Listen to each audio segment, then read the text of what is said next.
저는 올해 73입니다. 평생을 남편과 함께 작은 식당을 운영하며 살아왔죠. 아침 일찍 일어나 장을 보고 하루 종일 주방에 서서 손님들을 맞이했습니다. 그렇게 악착같이 일하며 외동딸 하나를 키웠어요. 남편은 15년 전 세상을 떠났습니다. 갑작스러운 심장마비였죠. 그날 이후 식당 일이 너무 버거워서 문을 닫았습니다. 혼자서는 도저히 감당할 수 없었거든요. 남편과 제가 평생 모은 돈이 있었습니다. 많지는 않았지만 그래도 노후를 대비하자며 시골에 땅 2필지를 샀었죠. 당시에는 별로 비싸지 않았습니다. 하지만 남편은 이 땅이 나중에 값어치가 있을 거라고 했었어요. 딸은 대학을 졸업하고 평범한 회사에 다니다가 남자를 만났습니다. 사위도 같은 회사에 다니는 평범한 회사원이었죠. 처음 만났을 때 사위는 예의 바르고 착해 보였습니다. 저는 딸이 좋은 사람을 만난 것 같아 마음이 놓였어요. 사위 부모님도 평범한 분들이었습니다. 지방 소도시에서 작은 가게를 운영하신다고 하더군요. 우리와 비슷한 처지였죠. 결혼 준비를 할 때 저는 최선을 다했습니다. 평생 모은 돈에서 1억 원을 떼어 신혼집 전세금으로 보탰어요. 제게는 정말 큰 돈이었습니다. 혼자 사는 노인이 1억 원을 내놓는다는 게 쉬운 일이 아니었거든요. 하지만 딸을 위해서라면 아깝지 않았습니다. 사위 쪽에서는 3억 원을 마련했다고 했어요. 그래서 전세금 4억짜리 집에서 신혼생활을 시작했죠. 결혼식 비용도 제가 할 수 있는 만큼 도왔습니다. 예물도 준비했고요. 물론 사위 쪽에서 더 많이 부담한 건 사실입니다. 하지만 저는 제가 할 수 있는 최선을 다했다고 생각했어요. 딸과 사위는 결혼 후 따로 살았습니다. 가끔 주말에 딸이 찾아와 밥을 먹곤 했죠. 사위는 처음에는 저를 잘 대해줬습니다. 명절 때마다 인사도 잘하고 예의도 바르더군요. 하지만 시간이 지나면서 뭔가 달라지는 게 느껴졌습니다. 제가 딸네 집에 놀러 가면 사위의 표정이 그리 밝지 않았어요. 겉으로는 환영한다고 했지만 눈빛이 차가웠죠. 딸은 눈치를 채지 못하는 것 같았습니다. 아니면 모른 척 했을지도 모르겠네요. 두 사람 사이에서 제가 불편한 존재가 되는 것 같아 자주 가지는 않았습니다. 손주들이 태어났을 때는 정말 기뻤습니다. 제가 직접 아기 옷도 사고 용돈도 챙겨줬죠. 하지만 사위는 그럴 때마다 괜찮습니다. 장모님이라며 거절하곤 했어요. 거절하는 말투가 점점 차가워지는 게 느껴졌습니다. 그러던 어느 날 안사돈의 칠순잔치 초대장을 받았습니다. 딸이 전화로 알려줬어요. 엄마, 시어머님 칠순잔치 하시는데 꼭 오셔야 돼요. 딸의 목소리는 밝았지만 어딘가 조심스러웠습니다. 저는 당연히 가야 한다고 생각했죠. 사돈의 칠순잔치인데 안 갈 수가 있나요? 며칠 전부터 준비를 시작했습니다. 축의금은 얼마를 해야 할까 고민했어요. 너무 적으면 창피할 것 같고 너무 많으면 부담될 것 같았습니다. 결국 100만 원을 준비했죠. 제게는 적지 않은 돈이었지만 사돈의 칠순인데 정성을 담고 싶었습니다. 입고 갈 옷도 고민했습니다. 옷장에 있는 옷들을 꺼내보니 다 낡아 보이더군요. 결국 동네 시장에서 새 블라우스를 한 벌 샀어요. 거울을 보며 옷을 입어보니 그래도 괜찮아 보였습니다. 잔치 당일 아침 일찍 일어나 준비를 했습니다. 머리도 단정하게 빗고 화장도 조금 했죠. 평소에는 화장을 잘 안 하는데 그날은 특별한 날이었으니까요. 딸이 차로 데리러 온다고 했습니다. 현관 앞에서 기다리고 있는데 딸의 차가 도착했어요. 차에 타니 딸이 웃으며 말했습니다. 엄마, 오늘 예쁘시다. 저도 웃으며 대답했죠. 칠순잔치인데 단정하게 입어야지. 하지만 딸의 표정에서 뭔가 불안한 기운이 느껴졌습니다. 차 안이 조용했어요. 딸은 운전에만 집중하는 것 같았죠. 저는 창밖을 바라보며 생각했습니다. 오늘 사위를 만나면 어떤 이야기를 해야 할까? 안사돈을 뵙고 축하 인사를 제대로 드려야 하는데 마음 한편이 무거웠습니다. 왜인지 모르게 불안했어요. 1시간쯤 달려 동네 식당에 도착했습니다. 제법 큰 식당이었죠. 입구에 칠순잔치 현수막이 걸려 있었습니다. 안으로 들어가니 벌써 많은 사람들이 와 있었어요. 사위 집안 친척들이었습니다. 대충 봐도 20명은 넘어 보였죠. 모두 단정한 옷차림에 화기애애한 분위기였습니다. 딸이 제 손을 잡고 안으로 들어갔어요. 안사돈이 저를 보더니 반갑게 다가왔습니다. 사돈, 오시느라 고생하셨어요. 저도 웃으며 인사했죠. 아니에요. 당연히 와야죠. 칠순 진심으로 축하드립니다. 준비한 봉투를 건넸습니다. 안사돈은 고맙다며 받아주셨어요. 딸이 저를 한 테이블로 안내했습니다. 자리에 앉으니 주변에 사위 친척들이 앉아 있었어요. 모두 저를 힐끗힐끗 쳐다보는 게 느껴졌습니다. 어색한 미소를 지으며 인사를 나눴죠. 하지만 뭔가 불편한 시선이었습니다. 마치 저를 평가하는 것 같은 느낌이었어요. 곧 음식이 나오기 시작했습니다. 상은 제법 푸짐하게 차려졌죠. 사람들이 웃고 떠들며 식사를 시작했습니다. 저도 젓가락을 들었지만 입맛이 없었어요. 긴장해서 그런지 목으로 음식이 잘 넘어가지 않았습니다. 딸이 옆에서 제 눈치를 살피고 있었어요. 사위는 다른 테이블에 앉아 술을 마시고 있었습니다. 이따금 이쪽을 쳐다보는 사위의 눈빛이 차갑게 느껴졌죠. 저는 그냥 조용히 식사나 하고 일찍 돌아가야겠다고 생각했습니다. 하지만 그게 그렇게 쉬운 일이 아니었어요. 식사가 한창 진행되고 있었습니다. 주변 테이블에서는 웃음소리가 끊이지 않았어요. 안사돈은 친척들과 즐겁게 이야기를 나누고 계셨죠. 저는 딸 옆에 조용히 앉아 있었습니다. 가끔 딸이 제게 반찬을 권하며 신경 써줬어요. 하지만 여전히 입맛이 없었습니다. 주변 사람들의 시선이 계속 신경 쓰였거든요. 사위는 벌써 소주를 한 병 이상 마신 것 같았습니다. 얼굴이 붉어져 있었어요. 목소리도 점점 커지고 있었죠. 저는 괜히 불안한 예감이 들었습니다. 술 마신 사람은 예측할 수 없으니까요. 그때 사위 친척 중 한 분이 저를 보며 물었습니다. 안사돈은 뭐 하시는 분이세요? 갑작스러운 질문에 순간 당황했어요. 하지만 정중하게 대답했죠. 남편과 함께 식당을 했었습니다. 남편 돌아가시고는 혼자 살고 있어요. 그 말을 듣자 테이블이 순간 조용해졌습니다. 사람들이 서로 눈빛을 주고받는 게 보였어요.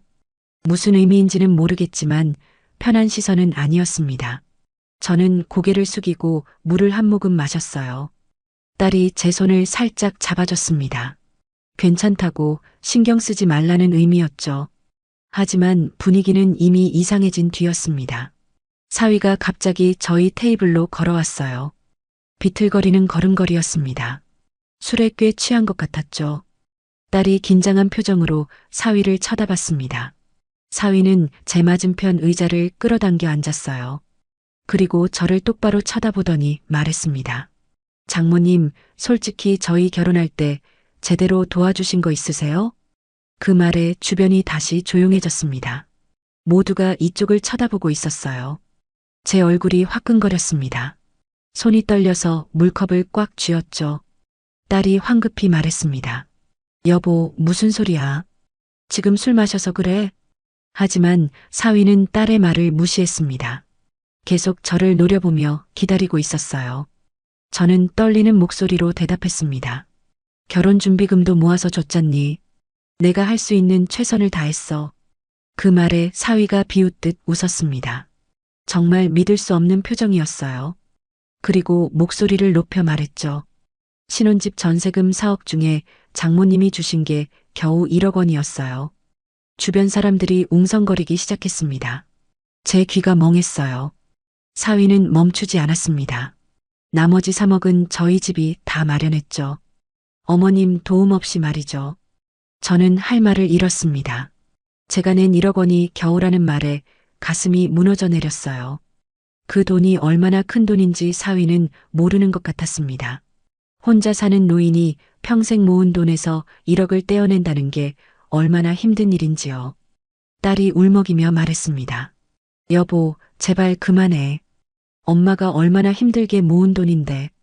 딸의 눈에 눈물이 고여 있었어요. 하지만 사위는 전혀 신경 쓰지 않았습니다. 오히려 더 큰 목소리로 말했죠. 예물도 저희 쪽이 훨씬 더 많이 했어요. 결혼식 비용도 제가 70% 이상 부담했고요. 안사돈이 당황한 표정으로 다가왔습니다. 아들아, 무슨 소리야? 사돈이 혼자 사시면서 얼마나 힘드셨는데. 안사돈은 착한 분이셨어요. 저를 감싸주려고 애쓰는 게 느껴졌죠. 하지만 사위는 어머니의 말도 듣지 않았습니다. 어머니는 모르세요. 장모님이 얼마나 도움이 안 됐는지. 저는 그 자리에서 사라지고 싶었습니다. 모든 사람들이 저를 쳐다보고 있었어요. 동정 어린 시선, 비웃는 시선, 불편해하는 시선. 다양한 눈빛들이 저를 향하고 있었습니다. 제 존재 자체가 부끄러워졌어요. 사위는 계속해서 말을 이어갔습니다. 저희 결혼 생활에도 제대로 도와주신 적 없잖아요. 그 말에 저는 고개를 들었습니다. 결혼 후에도 제가 할 수 있는 건 다 했다고 생각했거든요. 손주들 용돈도 챙겨주고 명절 때마다 선물도 준비했습니다. 하지만 사위는 그런 것들은 안중에도 없는 것 같았어요. 아이들 교육비도 거의 주시지도 않고. 사위의 말에 주변 친척 몇몇이 고개를 끄덕였습니다. 그들도 사위 편을 들고 있었던 거죠. 저는 입술을 깨물었습니다. 손주들 교육비를 많이 대지 못한 건 사실입니다. 제게 그럴 만한 여유가 없었으니까요. 하지만 제가 줄 수 있는 만큼은 줬어요. 그것도 모자란다는 건가요? 딸이 사위의 팔을 붙잡으며 애원했습니다. 제발 그만해. 사람들이 다 보잖아. 하지만 사위는 딸의 손을 뿌리쳤어요. 그리고 저를 똑바로 쳐다보며 말했습니다. 솔직히 말하면 장모님은 우리한테 짐만 되셨어요. 그 말이 제 가슴에 비수처럼 꽂혔습니다. 짐이라니. 제가 평생 키운 딸의 남편이 저를 짐이라고 표현했습니다. 눈물이 핑 돌았지만 참았어요. 이 자리에서 우는 모습을 보이고 싶지 않았습니다. 사위는 여기서 멈추지 않았습니다. 식당하셨다면서 돈은 어디 쓰셨는지 모르겠네요. 그 말에 저는 고개를 번쩍 들었습니다. 눈물이 흐를 것 같았지만 꾹 참았어요. 딸 대학 등록금, 생활비, 결혼준비금 모두 제가 악착같이 모은 돈으로 됐습니다. 남편이 돌아가시고 혼자 식당을 정리하고 이것저것 아껴가며 모은 돈이에요. 그런데 그 돈이 어디 갔냐고 묻는 겁니다. 제 인생을 모욕하는 말이었어요. 주변 사람들의 수군거림이 점점 커졌습니다. 그래도 딸 결혼시킬 때는 좀 해줘야 하는 거 아니야. 요즘 세상에 1억으로는 부족하지. 신랑 쪽이 고생 많이 했겠네. 그런 말들이 귀에 들려왔습니다. 저는 주먹을 꽉 쥐었어요. 손톱이 손바닥에 박히는 게 느껴졌습니다. 딸은 제 옆에서 계속 울고 있었어요. 안사돈은 난처한 표정으로 아들을 말리려 했지만 소용없었습니다. 사위는 술에 취해 더욱 거침없어졌어요. 이제는 제가 아니라 주변 사람들을 향해 말하기 시작했습니다. 여러분, 장모님이 우리 결혼할 때 뭐 해주신 게 있는지 아세요? 저는 더 이상 참을 수 없었습니다. 하지만 몸이 얼어붙어 움직일 수가 없었어요. 이 악몽 같은 시간이 빨리 지나가기만을 바랐습니다. 사위의 목소리가 점점 더 커졌습니다. 이제는 완전히 자제력을 잃은 것 같았어요. 주변 친척들이 모두 이쪽을 주시하고 있었습니다. 저는 의자에 앉아 있는 것조차 힘들었어요. 온몸이 떨렸습니다. 사위가 테이블을 손바닥으로 탁 치며 말했습니다. 신혼집 전세금 4억 중에 장모님이 주신 게 겨우 1억 원이었어요. 같은 말을 또 하고 있었습니다. 마치 제가 얼마나 못났는지 모두에게 알리고 싶은 것처럼요. 친척 한 분이 고개를 끄덕이며 말했어요. 요즘 시대에 그건 좀 적은 것 같긴 하네. 다른 분도 거들었습니다. 반반은 해줘야 되지 않나 싶은데. 그 말들이 칼처럼 제 가슴을 찔렀어요. 저는 제가 할 수 있는 최선을 다했다고 생각했습니다. 하지만 그들에게는 부족했던 거죠. 사위는 계속 말을 이어갔습니다. 예물도 저희 쪽이 훨씬 더 많이 했어요. 저는 그때를 떠올렸습니다. 결혼 준비를 할 때 예물 이야기가 나왔었죠. 저는 딸에게 금반지 한 돌을 사줬습니다. 제 형편에서는 최선이었어요. 사위 쪽에서는 그보다 더 많이 준비했다고 들었습니다. 하지만 그게 뭐가 잘못됐나요? 각자 형편에 맞게 하는 게 아닌가요? 사위의 목소리는 점점 더 날카로워졌습니다. 결혼식 비용도 제가 70% 이상 부담했고요. 딸이 사위의 팔을 잡으며 울먹였습니다. 여보, 정말 이러지 마. 엄마가 얼마나 힘들게 모은 돈인데. 하지만 사위는 딸을 거칠게 밀쳐냈어요. 당신은 좀 조용히 해. 딸이 비틀거렸습니다. 저는 반사적으로 일어나려 했지만 다리에 힘이 없었어요. 안사돈이 급히 사위에게 다가갔습니다. 아들아, 정말 무슨 소리야. 사돈이 혼자 사시면서 얼마나 힘드셨는데. 안사돈의 목소리에는 안타까움이 묻어 있었습니다. 저를 감싸주려는 마음이 느껴졌어요. 하지만 사위는 어머니의 말조차 무시했습니다. 사위 친척 중 한 분이 끼어들었습니다. 그래도 장모님이 힘드셨을 텐데. 하지만 그 말투에는 진심이 없었어요. 형식적으로 하는 말처럼 들렸습니다. 사위가 그분을 향해 고개를 끄덕였습니다. 힘드신 건 이해합니다. 하지만 그렇다고 딸 결혼을 그렇게 시킬 수는 없는 거 아닌가요? 제 눈에서 눈물이 흘러내렸습니다. 더 이상 참을 수가 없었어요. 주변 사람들의 시선이 따갑게 느껴졌습니다. 동정, 비난, 불편함. 모든 감정이 뒤섞인 시선들이었죠. 사위는 이제 자리에서 일어나 저를 내려다봤습니다. 저희 결혼 생활에도 제대로 도와주신 적 없잖아요. 저는 고개를 들어 사위를 봤습니다. 결혼 후에도 저는 할 수 있는 건 다 했습니다. 손주들이 태어났을 때 아기 옷도 사주고 용돈도 챙겨줬어요. 명절 때마다 선물도 준비했죠. 하지만 사위는 그런 건 기억하지 못하는 것 같았습니다. 아니, 기억하고 싶지 않은 거겠죠. 아이들 교육비도 거의 주시지도 않고. 사위의 말에 친척들이 웅성거렸습니다. 그런 말들이 여기저기서 들려왔어요. 저는 입술을 깨물었습니다. 손주들 교육비를 많이 대주지 못한 건 사실입니다. 제 형편이 그렇게 넉넉하지 않았으니까요. 하지만 줄 수 있을 때마다 용돈은 챙겨줬어요. 그것도 부족하다는 건가요? 얼마를 줘야 만족하는 건가요? 딸이 제 손을 꽉 잡았습니다. 차갑게 식은 딸의 손이 떨리고 있었어요. 엄마, 괜찮아. 신경 쓰지 마. 하지만 어떻게 신경을 안 쓸 수 있겠습니까? 내 딸의 남편이 이렇게 저를 모욕하고 있는데요. 안사돈이 다시 사위를 말리며 말했습니다. 아들아, 오늘 좋은 날인데 이러지 마라.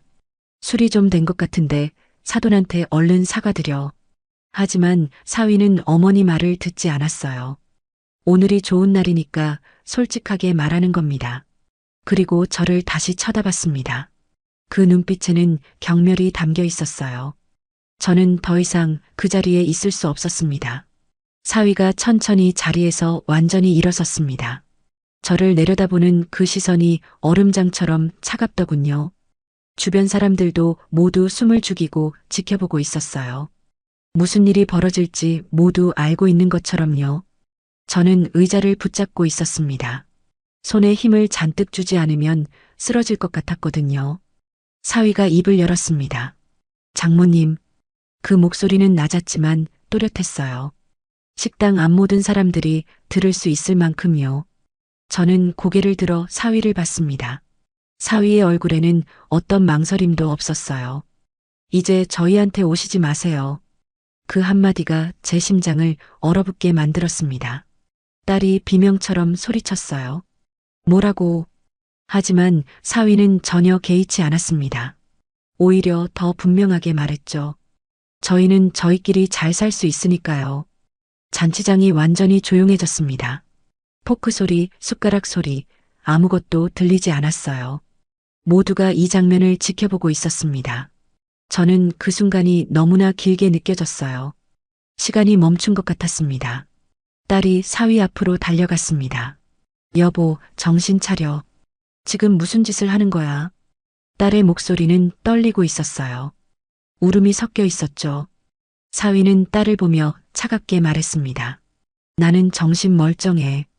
오늘 이 자리에서 확실히 해두는 게 좋을 것 같아서. 딸이 사위의 셔츠를 붙잡았어요. 안 돼.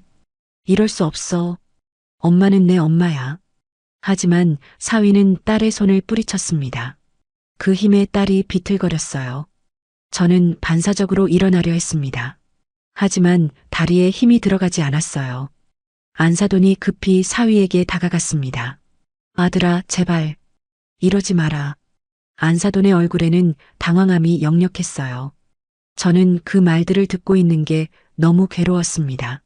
마치 제가 투명인간이 된 것 같았어요. 제 앞에서 제 이야기를 하고 있는데 제 의견은 아무도 묻지 않았습니다. 딸이 제게 달려왔습니다. 엄마, 가지 마. 안 돼. 딸이 제 팔을 붙잡고 울었어요.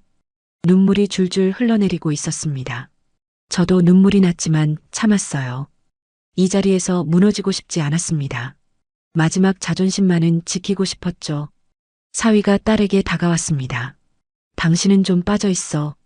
그리고 딸의 어깨를 잡아 뒤로 밀었어요. 딸이 비틀거리며 뒤로 물러났습니다. 저는 그 모습을 보며 분노가 치밀었습니다.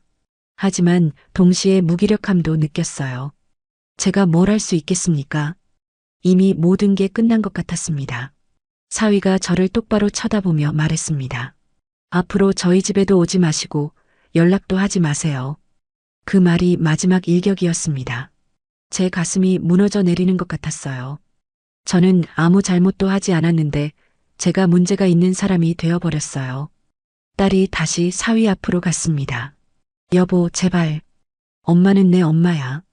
이럴 수 없어. 딸의 목소리는 애원하고 있었어요. 하지만 사위는 단호했습니다. 당신이 선택해. 나랑 살 거면 장모님과 거리를 두라고. 그 말에 딸이 말문이 막혔습니다. 저와 남편 사이에서 선택하라는 거였죠. 딸의 얼굴이 창백해졌어요. 저는 그 모습을 보며 알았습니다. 딸은 사위를 선택할 거라는 걸요. 아니, 선택할 수밖에 없다는 걸요. 딸에게는 남편이 있고 아이들이 있고 삶이 있으니까요. 저는 천천히 자리에서 일어났습니다. 다리가 후들거렸지만 억지로 힘을 줬어요. 딸이 저를 보며 소리쳤습니다.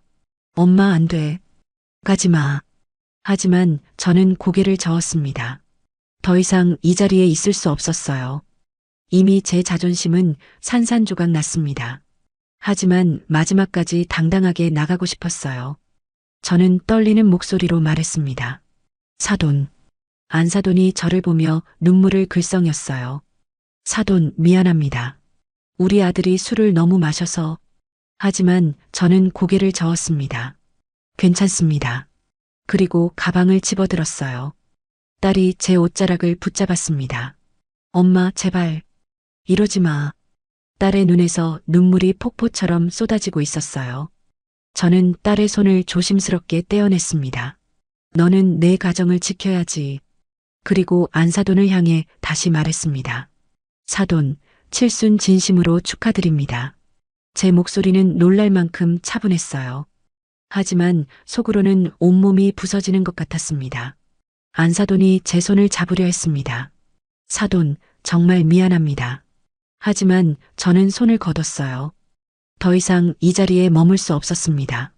주변 사람들의 시선이 너무 뜨거웠어요. 동정, 비난, 호기심, 모든 게 섞인 시선들이었습니다. 저는 식당 문을 향해 걸어갔습니다. 비틀거리는 걸음이었지만 넘어지지 않으려고 애썼어요. 뒤에서 딸의 울음소리가 들렸습니다. 엄마. 하지만 저는 뒤돌아보지 않았습니다. 뒤돌아보면 무너질 것 같았거든요. 식당 문을 열고 밖으로 나왔습니다. 차가운 공기가 얼굴을 때렸어요. 그제야 눈물이 흘러내렸습니다. 참고 참았던 눈물이 쏟아져 내렸죠. 저는 길가에서 택시를 잡았습니다. 손이 떨려 여러 번 손을 흔들어야 했어요. 택시가 멈췄고 저는 뒷자리에 올라탔습니다. 어디로 가시겠습니까? 기사님이 물었어요. 저는 제 집 주소를 말했습니다. 목소리가 떨리고 있었죠. 택시가 출발했습니다. 뒤를 돌아보니 식당이 점점 멀어지고 있었어요. 저는 창밖을 바라보며 눈물을 닦았습니다. 하지만 눈물은 계속 흘러나왔어요. 집에 도착하자 택시비를 지불하고 내렸습니다. 현관문을 열고 들어가자마자 그 자리에 주저앉았어요. 더 이상 참을 수가 없었습니다. 소리내어 울었습니다.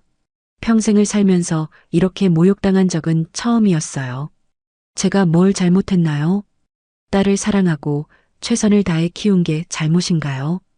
결혼할 때 제가 줄 수 있는 만큼 준 게 잘못인가요? 며칠 동안 방에서 나오지 않았습니다. 먹지도 않고 잠도 제대로 자지 못했어요. 핸드폰이 계속 울렸습니다. 딸에게서 온 전화였죠.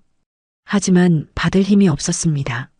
딸의 목소리를 들으면 더 무너질 것 같았거든요. 일주일이 지났습니다. 그동안 저는 거의 집 밖으로 나가지 않았어요. 냉장고에 있는 것으로 대충 끼니를 때웠죠. 식욕이 없어서 거의 먹지도 못했지만요. 핸드폰은 계속 울렸습니다.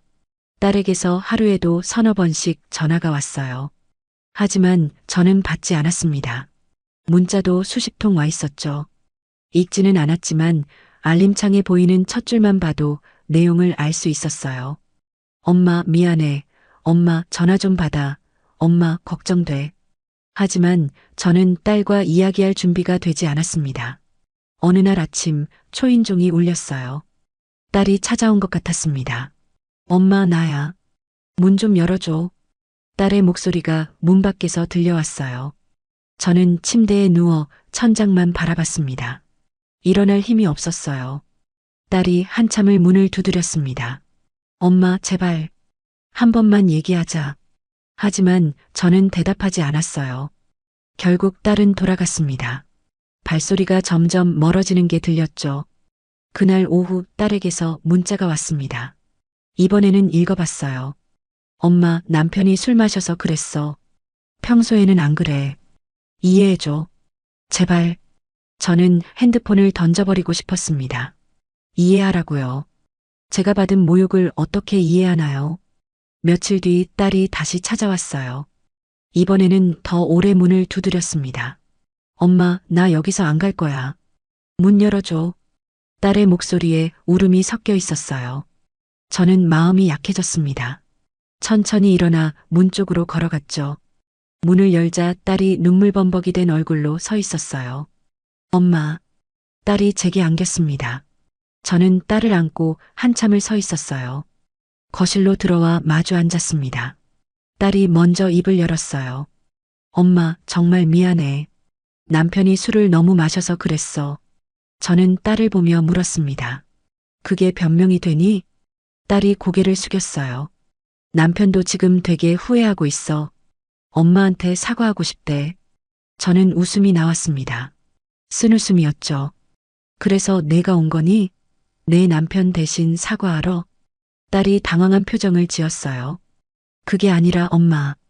우리 다시 예전처럼 지낼 수 있잖아. 저는 고개를 저었습니다. 내 남편이 한 말이 진심 아니었을까? 딸이 입을 다물었어요. 대답할 수 없었던 거죠. 내 남편은 내가 짐이라고 했어. 도움이 안 된다고 했지. 딸의 눈에서 눈물이 떨어졌습니다. 엄마 미안해. 내가 그때 제대로 막았어야 했는데. 저는 딸의 손을 잡았어요. 너한테 화난 게 아니야. 하지만 지금은 혼자 있고 싶어. 딸이 더 말하려 했지만 저는 고개를 저었습니다. 이제 돌아가. 내 가정을 챙겨야지. 딸은 떠나기 싫어했지만 결국 일어났어요. 문 앞에서 한 번 더 뒤돌아봤죠.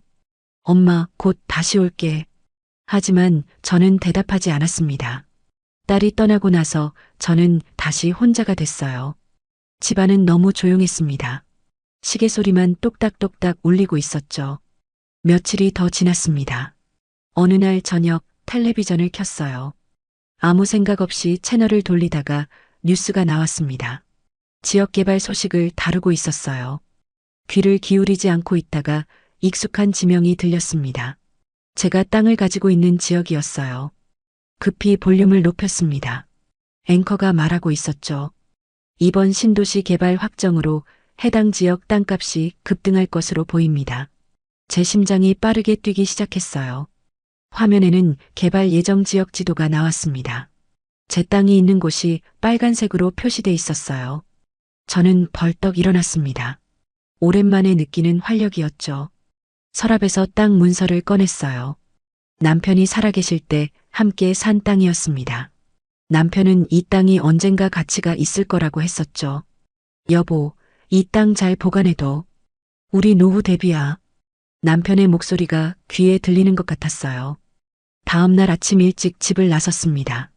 오랜만에 밖에 나가는 거였죠. 동네 부동산에 들어갔어요. 중개인이 반갑게 맞아줬습니다. 어르신, 무슨 일로 오셨어요? 저는 땅 문서를 꺼내 보여줬어요. 이 땅이 얼마나 하는지 알아보고 싶어서요. 중개인이 서류를 받아 살펴봤습니다. 눈이 휘둥그레졌어요. 어머, 이 땅이 어르신 거예요? 저는 고개를 끄덕였죠. 중개인이 컴퓨터를 두드렸어요. 한참을 확인하더니 저를 보며 말했습니다. 어르신, 대박 나셨어요. 제 심장이 두근거렸어요. 얼마나 하는데요? 중개인이 웃으며 대답했습니다. 이 땅들이 지금 최소 15억은 받으실 겁니다. 그 순간 저는 숨이 멎는 줄 알았어요. 15억이라니. 당시에 남편과 제가 5천만 원 정도 주고 샀던 땅이었습니다. 정말요? 제가 다시 물었어요. 중개인이 고개를 끄덕였습니다. 신도시 개발 확정됐잖아요. 이 지역 땅값이 폭등했어요. 지금 팔면 최소 15억, 조금만 더 기다리면 더 받을 수도 있어요. 저는 의자에 주저앉았습니다. 다리에 힘이 풀렸어요. 15억. 평생 상상도 못한 돈이었습니다. 중개인이 물을 한 잔 가져다 줬어요. 어르신, 괜찮으세요? 저는 물을 마시며 마음을 가라앉혔습니다. 지금 바로 팔 생각은 없어요. 좀 더 기다려 볼게요. 중개인이 명함을 건네줬어요. 네, 꼭 저희한테 연락 주세요. 저는 명함을 받아 가방에 넣었습니다. 그리고 부동산을 나왔어요. 걸어서 집으로 돌아오는 내내 머릿속이 복잡했습니다. 15억이면 제 노후를 넉넉하게 보낼 수 있는 돈이었어요. 좋은 아파트도 살 수 있고 여유 있게 살 수 있었죠. 집에 도착해서 땅 문서를 다시 꺼내봤습니다. 남편의 이름이 적혀 있었어요. 여보, 당신 말이 맞았어. 이 땅이 정말 가치가 있네. 혼잣말을 하며 웃음이 나왔습니다. 그동안 느꼈던 수치심과 분노가 조금씩 사라지는 것 같았어요. 사위가 저를 무시하고 짐이라고 했죠. 하지만 저에게는 15억짜리 땅이 있었습니다. 제가 할 수 있는 최선을 다해 딸을 키우고 결혼 준비금을 줬어요. 그게 부족하다고 비난받았죠. 하지만 이제는 아무도 저를 무시할 수 없을 것 같았습니다. 저는 당장 땅을 팔지 않기로 했어요. 조금 더 시간을 두고 생각하고 싶었습니다. 하지만 이 땅이 있다는 사실만으로도 마음이 편해졌어요. 이제 노후를 제대로 대비할 수 있겠구나. 그런 생각이 들었습니다. 더 이상 누구에게 의지하지 않아도 됐어요. 딸에게 짐이 되지 않아도 됐죠. 제 힘으로 당당하게 살 수 있었습니다. 그날 밤 오랜만에 푹 잤어요. 악몽도 꾸지 않았습니다. 아침에 일어나니 햇살이 방 안으로 들어오고 있었어요. 오랜만에 보는 따뜻한 햇살이었죠. 저는 창문을 열고 밖을 내다봤습니다. 새들이 지저귀고 있었어요. 이제 아무도 나를 무시하지 못하겠지. 혼잣말을 하며 미소를 지었습니다. 사위가 저를 쫓아낸 그날의 모욕이 떠올랐어요. 하지만 이제는 그렇게 아프지 않았습니다. 제게는 제 가치가 있었으니까요. 돈으로 사람의 가치를 매길 수는 없지만 적어도 제 노후는 보장받을 수 있었어요. 그리고 그 누구에게도 무시당하지 않을 자신감이 생겼죠. 며칠 동안 마음의 평화를 찾아갔습니다. 밖에도 나가고 동네 산책도 했어요. 오랜만에 식욕도 돌아왔죠. 제대로 된 식사를 하니 기운이 났습니다. 거울을 보니 제 얼굴이 조금 밝아진 것 같았어요. 딸에게서는 여전히 전화가 왔습니다. 하지만 이제는 받을 수 있을 것 같았어요. 아직은 아니지만 곧 받을 수 있을 것 같았죠. 제 마음이 준비되면 그때 받으면 됐습니다. 저는 땅 문서를 서랍 깊숙이 넣어뒀어요. 그리고 평범한 일상으로 돌아갔습니다. 하지만 마음 한편에는 든든함이 자리 잡고 있었죠. 나에게는 15억짜리 땅이 있어. 그 생각만으로도 충분했습니다. 계절이 바뀌었습니다. 어느덧 1년이 흘렀어요. 그동안 저는 제 삶을 조금씩 되찾아갔죠. 동네 복지관에 나가 친구들도 사귀었습니다. 같은 또래 어르신들과 이야기를 나누다 보니 마음이 한결 편해졌어요. 딸과는 가끔 연락을 주고받았습니다. 처음에는 어색했지만 시간이 지나며 조금씩 나아졌어요. 하지만 예전처럼 편하지는 않았죠. 사위 이야기는 꺼내지 않았습니다. 딸도 그 이야기는 하지 않았어요. 서로 조심스러웠던 거죠. 어느 가을 저녁이었습니다. 저는 거실에서 텔레비전을 보고 있었어요. 갑자기 초인종이 울렸습니다. 시계를 보니 밤 9시가 넘은 시간이었어요. 이 시간에 누가 올까 싶었죠. 인터폰으로 확인하니 딸이었습니다. 하지만 평소와 달랐어요. 큰 캐리어를 끌고 있었죠. 가방도 여러 개 들고 있었습니다. 저는 급히 문을 열었어요. 얘야, 무슨 일이니? 딸이 저를 보자마자 울음을 터뜨렸습니다. 엄마, 딸이 제게 안겼어요. 온몸이 떨리고 있었습니다. 저는 딸을 안고 거실로 들어왔죠. 짐들을 현관에 두고요. 딸을 소파에 앉혔습니다. 딸의 얼굴을 보니 눈이 퉁퉁 부어 있었어요. 많이 울었던 것 같았죠. 무슨 일인지 엄마한테 말해봐. 딸이 한참을 울다가 말했습니다. 엄마, 나 이혼했어. 그 말에 저는 숨이 멎는 줄 알았어요. 뭐라고? 딸이 고개를 끄덕였습니다. 더는 못 살겠어. 정말 못 살겠어. 저는 딸의 손을 잡았어요. 차갑게 식어 있었습니다. 천천히 말해봐. 무슨 일이 있었니? 딸이 눈물을 닦으며 말하기 시작했어요. 그날 이후로 남편이 완전히 달라졌어. 저는 조용히 들었습니다.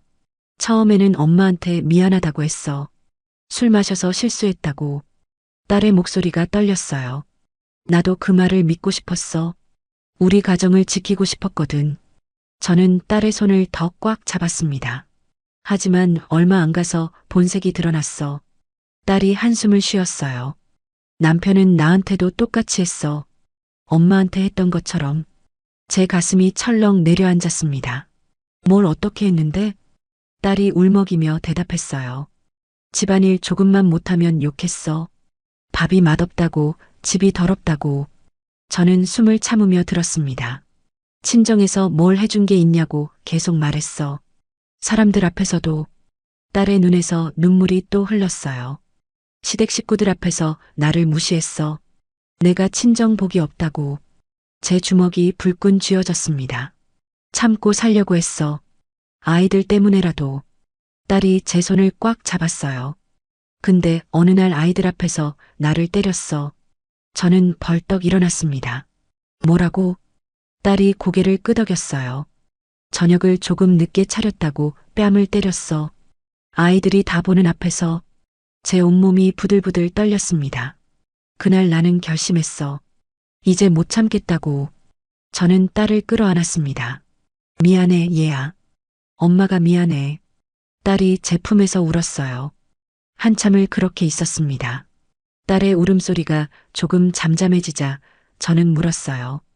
아이들은? 딸이 대답했습니다. 일단 친구네 맡겼어. 내일 데리러 갈 거야. 저는 고개를 끄덕였습니다. 이제 여기서 엄마랑 살자. 괜찮아. 딸이 저를 보며 말했어요. 엄마, 근데 나 지금 당장 갈 데가 없어. 여기서 좀 있어도 돼? 저는 딸의 얼굴을 쓰다듬었습니다. 무슨 소리야? 여기가 내 집이지. 딸이 다시 울음을 터뜨렸어요. 고마워, 엄마. 정말 고마워. 저는 딸을 소파에 다시 앉혔습니다. 부엌으로 가서 따뜻한 차를 끓였어요. 딸에게 차를 건네며 앉았습니다. 천천히 마셔. 마음 좀 진정시키고. 딸이 차를 마시며 말했어요. 엄마한테 했던 것처럼 나한테도 똑같이 했어. 저는 그날이 떠올랐습니다. 칠순잔치 날 사위가 저를 모욕했던 그날이요. 나도 사람인데 자존심이 있지. 계속 참고 살 수는 없잖아. 딸의 목소리에 힘이 들어갔어요. 저는 딸이 자랑스러웠습니다. 잘못된 관계를 끊어낼 용기를 낸 거니까요. 잘했어. 정말 잘했어. 딸이 저를 보며 물었어요. 엄마, 나 잘한 거 맞지? 저는 단호하게 대답했습니다. 당연하지. 그런 사람이랑 살 필요 없어. 딸이 안도하는 표정을 지었어요. 사실 이혼하면서 재산 분할 받은 게 별로 없어.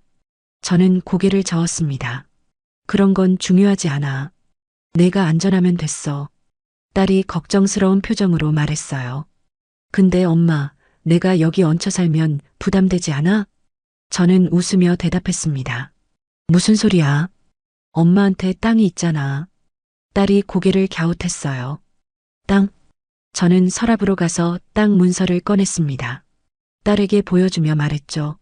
내 아빠가 남긴 땅이야. 지금 15억 정도 한대. 딸의 눈이 커졌어요. 15억? 저는 고개를 끄덕였습니다. 신도시 개발 확정됐거든. 그래서 땅값이 많이 올랐어. 딸이 입을 다물지 못했어요. 엄마, 그럼 이 땅을 팔면? 저는 딸의 말을 가로막았습니다. 응, 팔면 우리 둘이 충분히 살 수 있어. 아이들도 키우고. 딸이 울먹이며 말했어요. 엄마, 미안해. 그때 엄마를 제대로 지켜주지 못해서. 저는 딸을 안아줬습니다. 이제 다 지나간 일이야. 앞으로 잘 살면 돼. 딸이 제 품에서 한참을 울었어요. 이번에는 슬픔이 아니라 안도의 눈물 같았습니다. 밤이 깊어갔습니다. 저는 딸에게 제 방을 내주려 했어요. 하지만 딸이 거절했습니다. 엄마, 나 거실에서 잘게. 괜찮아. 저는 이불과 베개를 가져다 줬어요. 불편하면 언제든지 말해. 딸이 고개를 끄덕였습니다. 엄마, 정말 고마워. 엄마가 아니었으면 어떻게 했을까? 저는 딸의 머리를 쓰다듬었어요. 엄마가 있잖아. 걱정하지 마. 딸이 잠들기 전에 마지막으로 말했습니다. 엄마, 우리 이제 잘 살자. 누구 눈치도 안 보고. 저는 미소를 지으며 대답했어요. 그래, 우리 둘이면 충분해. 방으로 돌아와 누웠습니다. 천장을 보며 생각했어요. 딸이 돌아왔습니다. 힘든 시간을 겪고 돌아왔지만 이제 함께 새로운 시작을 할 수 있었죠. 그리고 저에게는 15억짜리 땅이 있었습니다. 딸과 손주들을 지킬 수 있는 힘이 생긴 거예요. 사위가 저를 무시하고 쫓아냈던 그날이 떠올랐습니다. 하지만 이제는 분노보다 안도감이 들었어요. 덕분에 딸이 그 사람의 본 모습을 알게 됐으니까요. 그리고 저는 제 가치를 증명할 수 있게 됐죠. 저는 눈을 감았습니다. 오랜만에 마음이 편안했어요. 딸이 옆방에 있다는 사실만으로도 든든했습니다. 내일부터는 새로운 삶이 시작될 거예요. 딸과 함께, 손주들과 함께요. 다음 날 아침 일찍 일어났습니다. 거실로 나가니 딸이 이미 깨어 있었어요. 소파에 앉아 창밖을 멍하니 바라보고 있었죠. 잘 잤니? 제가 물으니 딸이 돌아봤습니다. 응, 엄마. 오랜만에 푹 잤어. 딸의 얼굴이 어제보다 좀 나아 보였어요. 저는 아침 준비를 시작했습니다. 된장찌개를 끓이고 밥을 했죠. 딸이 부엌으로 와서 도와주려 했어요. 엄마, 내가 할게. 하지만 저는 고개를 저었습니다. 오늘은 엄마가 할게. 너는 쉬어. 밥상을 차리고 함께 앉았어요. 조용히 식사를 하다가 딸이 말했습니다. 엄마, 오늘 아이들 데리러 가야 해. 저는 고개를 끄덕였죠. 그래, 같이 가자. 아이들 보고 싶다. 딸이 미소를 지었어요. 아이들도 할머니 보고 싶어 할 거야. 식사를 마치고 설거지를 했습니다. 그리고 함께 준비해서 밖으로 나갔어요. 택시를 타고 딸 친구 집으로 갔습니다. 손주들이 현관 앞에서 기다리고 있었어요. 저를 보자마자 달려왔죠. 할머니, 손주들을 안으니 눈물이 났습니다. 얼마나 보고 싶었는지 몰라요. 딸 친구가 나와서 인사했습니다. 어머님, 애들 잘 있었어요. 걱정 마세요. 저는 고맙다고 인사했어요. 손주들과 함께 집으로 돌아왔습니다. 아이들이 집안을 돌아다니며 신기해했어요. 할머니, 우리 여기서 살아요? 큰 손주가 물었습니다. 저는 웃으며 대답했죠. 그래, 이제 할머니랑 같이 살 거야. 아이들이 좋아하며 뛰어다녔어요. 딸이 아이들을 진정시키며 앉혔습니다. 애들아, 엄마가 할 말이 있어. 아이들이 조용해졌어요. 딸이 천천히 말하기 시작했습니다. 엄마랑 아빠는 이제 따로 살기로 했어. 큰 손주가 물었어요. 왜요? 아빠가 나쁜 짓 했어요? 딸이 당황한 표를 지었습니다. 저는 큰 손주를 안아주며 말했어요. 어른들 일은 어른들이 알아서 하는 거야. 너희는 엄마랑 할머니가 지켜줄게. 작은 손주가 울먹였습니다. 아빠 보고 싶어요. 딸이 아이를 안아줬어요. 아빠는 가끔 만날 수 있어. 걱정 마. 아이들을 달래는데 한참이 걸렸습니다. 하지만 결국 아이들도 이해하는 것 같았어요. 며칠이 지났습니다. 딸은 새 직장을 알아보기 시작했어요. 저는 아이들을 돌보며 시간을 보냈죠. 어느 날 저녁 딸과 마주 앉았습니다. 엄마, 땅 파는 거 진지하게 생각해 봐야 할 것 같아. 저는 고개를 끄덕였어요. 나도 그렇게 생각하고 있었어. 다음 날 부동산에 다시 갔습니다. 이번에는 딸과 함께였죠. 중개인이 반갑게 맞아줬어요. 어르신 오셨어요? 저는 고개를 끄덕였습니다. 땅을 지금 바로 팔려고 합니다. 중개인이 웃으며 말했어요. 잘 결정하셨어요. 가격은 정확히 15억이었어요. 조금 더 가지고 있었으면 가격이 더 올랐겠지만 더 지체할 수 없었어요. 저는 땅을 사겠다는 매수자와 계약을 진행했습니다. 서류에 도장을 찍는 순간 감회가 새로웠어요. 남편과 함께 샀던 땅이었죠. 여보, 우리 잘 살았어. 이 땅 덕분에 딸이랑 손주들 지킬 수 있게 됐어. 마음속으로 남편에게 말했습니다. 돈이 통장으로 들어왔습니다. 딸과 상의해서 아파트를 알아보기 시작했어요. 좋은 학군에 있는 깨끗한 아파트를 찾았습니다. 방이 3개 있어서 아이들도 각자 방을 쓸 수 있었죠. 현금으로 아파트를 샀습니다. 대출 없이 온전히 우리 집이었어요. 나머지 돈은 제 노후 자금과 딸의 재기 자금으로 나눴습니다. 이사하는 날 새 아파트에 들어서니 감격스러웠어요. 넓고 밝은 거실, 깨끗한 방들. 손주들이 신나서 뛰어다녔습니다. 할머니, 여기 정말 좋아요. 저는 웃으며 아이들을 바라봤어요. 딸이 제 옆에 와서 섰습니다. 엄마, 고마워. 정말 고마워. 저는 딸의 어깨를 안았어요. 우리 이제 행복하게 살자. 그날 저녁 초인종이 울렸습니다. 인터폰을 확인하니 사위였어요.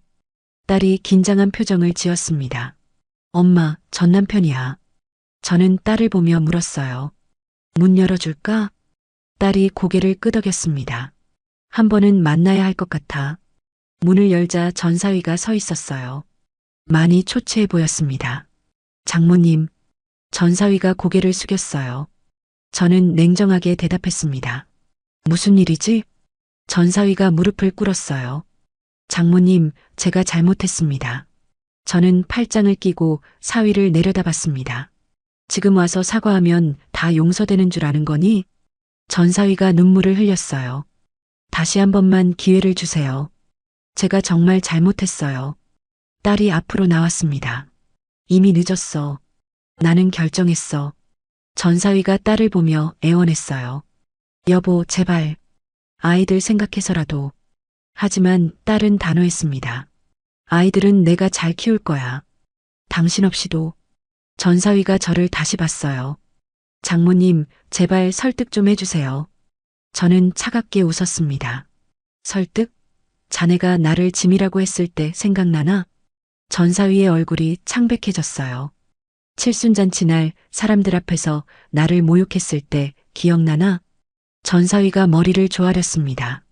정말 죄송합니다. 저는 고개를 저었어요. 이미 늦었어. 당신이 내 딸한테 한 짓을 잊지 않을 거야. 그리고 문을 닫으려 했습니다. 전사위가 급히 말했어요. 제발 한 번만 더 기회를. 하지만 저는 단호하게 문을 닫았어요.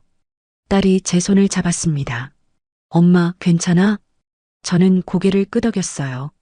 응, 이제 정말 괜찮아. 저는 아이들을 안고 거실로 갔어요. 창밖으로 석양이 지고 있었습니다. 딸이 부엌에서 저녁 준비를 하고 있었죠. 손주들이 거실에서 장난감을 가지고 놀고 있었고요. 이 평화로운 순간이 너무 소중했습니다. 전사위가 저를 무시했던 그날이 떠올랐어요. 하지만 이제는 화가 나지 않았습니다. 오히려 감사한 마음이 들었죠. 그 일이 없었다면 딸이 계속 힘들게 살았을 테니까요. 그리고 저도 제 가치를 깨닫지 못했을 거예요. 저는 혼자서도 충분히 가치 있는 사람이었습니다. 남편과 함께 평생 모은 땅이 증명해줬죠. 이제 그 땅으로 딸과 손주들을 지킬 수 있게 됐어요. 딸이 식탁을 차렸습니다. 엄마, 밥 먹어요. 함께 식탁에 앉았어요. 손주들이 신나게 이야기하며 밥을 먹었습니다. 딸이 제 손을 잡으며 말했어요. 엄마, 우리 이제 누구 눈치도 안 보고 살자. 저는 웃으며 대답했습니다. 그래, 우리 둘이면 충분해. 창밖으로 별이 하나둘 뜨기 시작했어요. 남편도 저 하늘 어딘가에서 우리를 지켜보고 있을 거예요. 여보, 우리 딸 잘 키웠지? 이제 우리 손주들도 잘 키울게. 마음속으로 남편에게 말했습니다. 그날 밤 온 가족이 거실에 모여 텔레비전을 봤어요. 손주들이 제 양옆에 붙어 앉았습니다. 딸은 소파에 편안하게 기대어 있었죠. 이보다 더 행복할 수 없었습니다. 돈이 많아서가 아니었어요. 사랑하는 사람들과 함께 있어서였죠. 그리고 이제는 누구에게도 무시당하지 않을 거라는 자신감이 생겼습니다. 저는 제 인생을 되찾았어요. 딸도 새로운 시작을 했고요. 우리는 함께 앞으로 나아갈 겁니다. 누구의 눈치도 보지 않고 당당하게요. 이것이 우리의 새로운 시작이었습니다. 그리고 저는 확신했어요. 우리는 분명히 행복할 거라고요.